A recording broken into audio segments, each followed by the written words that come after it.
মধ্যপ্রাচ্যে চলমান উত্তেজনার মধ্যেই নতুন করে হুঁশিয়ারি উচ্চারণ করেছেন ইরানের সেনাবাহিনী প্রধান major general Abdur Rahim Musavi. তিনি জানিয়েছেন, ইসরায়েল যদি আবার কোনো ধরনের ধৃষ্টতা প্রদর্শন করে তাহলে ইরান অপারেশন ট্রু প্রমিস 3 এর মতো আরেকটি দাঁত ভাঙা জবাব দিতে সম্পূর্ণ প্রস্তুত রয়েছে।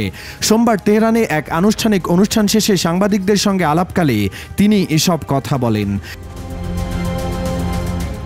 সেনাপ্রধান মুসাভি বলেন, জায়নিস্ট শাসন ব্যবস্থা ইরানের মর্যাদা বা গৌরব ক্ষুণ্ণ করার মতো শক্তি রাখে না, বরং ইরানের প্রতিরক্ষা ও সামরিক শক্তি এখন এমন এক অবস্থানে পৌঁছেছে যা ইসরায়েল এবং তার পশ্চিমা মিত্রদের জন্য একটি বড় ধরনের কৌশলগত চ্যালেঞ্জ হয়ে দাঁড়াতে পারে।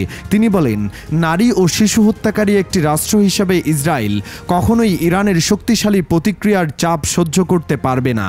মুসাফির ভাষায়, ইসরায়েলের শাসকরা নিজেরাও জানে ইরান যদি পাল্টা প্রতিক্রিয়া জানায় তাহলে তারা সেটি সহ্য করতে পারবে না। তবে যেহেতু বর্তমান শাসক গোষ্ঠী নির্বোধ এবং উগ্র মানসিকতার অধিকারী, তাই তারা ভুল সিদ্ধান্ত নেয়ার ঝুঁকিতে রয়েছে। তিনি আরও বলেন, যদি ইসরায়েল আবার একটি ট্রু প্রমিস হজম করার জন্য ব্যাকুল হয়ে ওঠে তাহলে ইরানও সেই প্রতিক্রিয়া দিতে পুরোপুরি প্রস্তুত রয়েছে। উল্লেখযোগ্যভাবে ইরান এর আগেও ইসরায়েলের বিরুদ্ধে 2টি সামরিক প্রতিশোধমূলক অভিযান চালিয়েছিল, অপারেশন ট্রু প্রমিস 1 এবং অপারেশন ট্রু প্রমিস 2। 2024 সালের সেপ্টেম্বর ও অক্টোবর মাসে চালানো এসব অভিযানে ইরান শত শত ব্যালিস্টিক ক্ষেপণাস্ত্র ও ড্রোন ব্যবহার করে ইসরায়েলের গুরুত্বপূর্ণ সামরিক ঘাঁটি, গোয়েন্দা কেন্দ্র এবং কমান্ড পোস্টে নিখুঁতভাবে আঘাত হানে। তেহরান দাবি করে, এই অভিযান ইরান তার সামগ্রিক সামরিক শক্তির কেবল একটি ক্ষুদ্র অংশেই ব্যবহার করেছে।